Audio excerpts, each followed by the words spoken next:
Fantasia number 2. We've been exploring all 12 Fantasias, and so far we've done number 1, 4, and 7. Today is the time for number 2. It's in 3 movements, and it involves a fugue for the first time, which involves a lot more technical challenge. But at the same time, it's a very sweet and a very bright Fantasia. I hope you really enjoy it.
you will enjoy this Fantasia.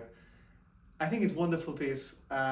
It's not one of the easiest ones to play for sure, but it's very rewarding because you get to hear all the different voices. There's a lot more double stopping. There's a lot more explicit counterpoint, including the fugue that we're going to talk in a minute. But let's start with the Largo. This is a very recitative, giving a lot of space for the music to just unfold. I find kind of almost a meditative practice to play this, because there's so much that you can just say by just playing simply this Largo.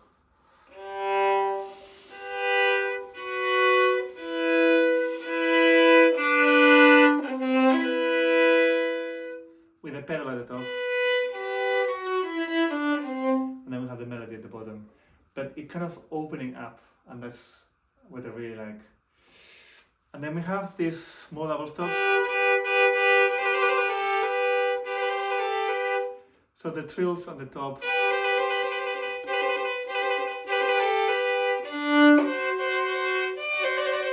This one it will have to have, it has to be with the fourth finger, which is slightly tricky, because we already have not the more comfortable position of the hand, and then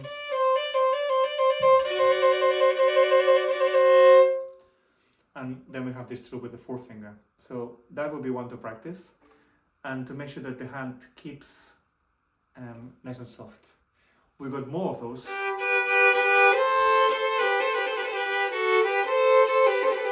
This might take some time, so I would suggest just get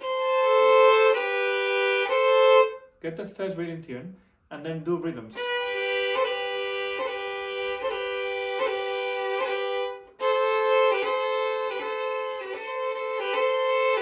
To coordinate the two fingers going up and down at the same time, and quickly.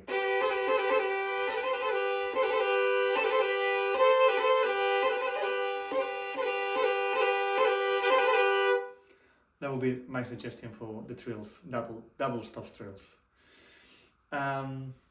Again, try to follow the lines. So sometimes we have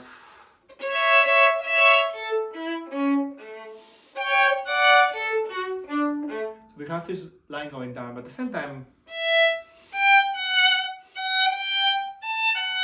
that is the actual melody on top. So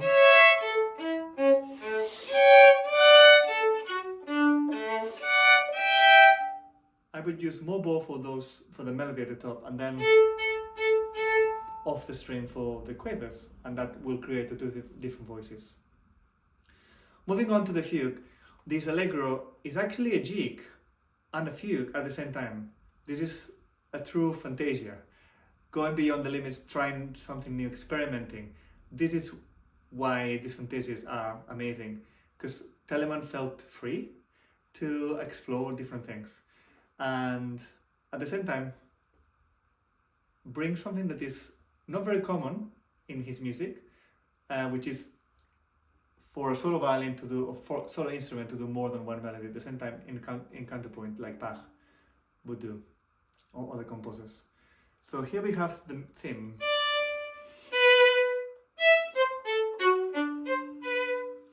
And then we have the other theme.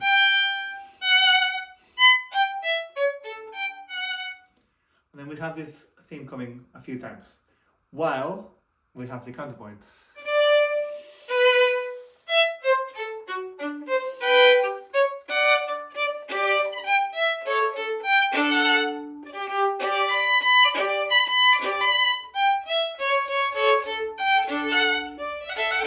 Then we have this really fast. It's really important to keep that rhythm clear. They're not triplets. Again, two melodies very clearly stated, and we need to hear them separately. So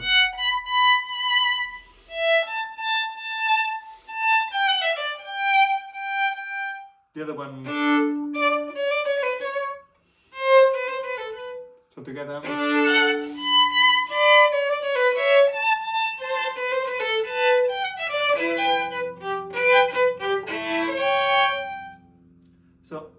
think it's very important that we play them slightly different. One is a bit longer, maybe the top one, and the other one dum para para bam, yam para para, a bit more articulated. Then this. This is basically a double stop.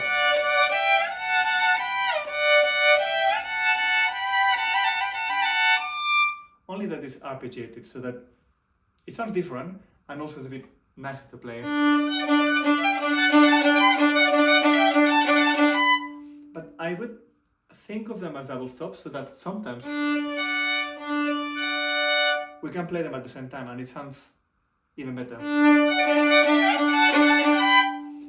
And at the end we can hit all three notes at once. We have the pedal and the double stop.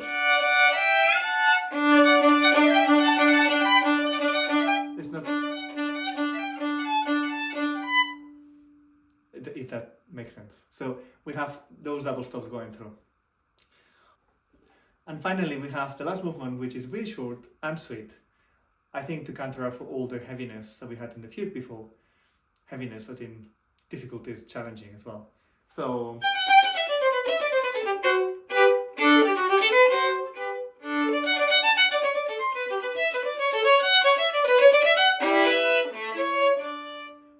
what I like to do in the repeats here is to use some ornaments, which is something that was very typical at the time.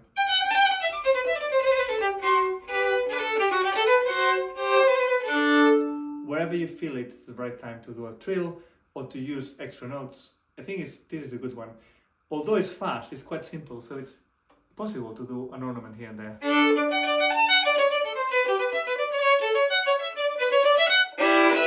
For example,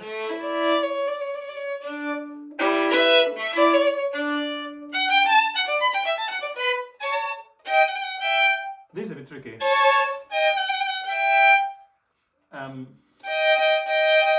Either 4-2 or with a 3. Whatever feels more comfortable and in tune. I would suggest that you try them both. And that is the second fantasy.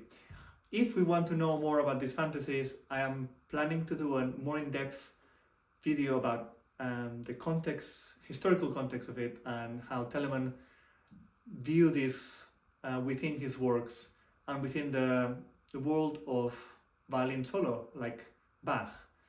And just finish off with today's. If you're preparing for a Bach fugue, but you're not quite ready, this is the perfect Fantasia to work on, because it gives you all the elements that you will need to prepare for the Bach fugues, but in a technical, not too challenging technically. So I think this is a really, really good Fantasia to work on if you are willing to eventually work on the fugues from the sonatas and partitas by Bach. I hope you enjoy working on this piece, and please stay posted because we're going to have some more of this coming up.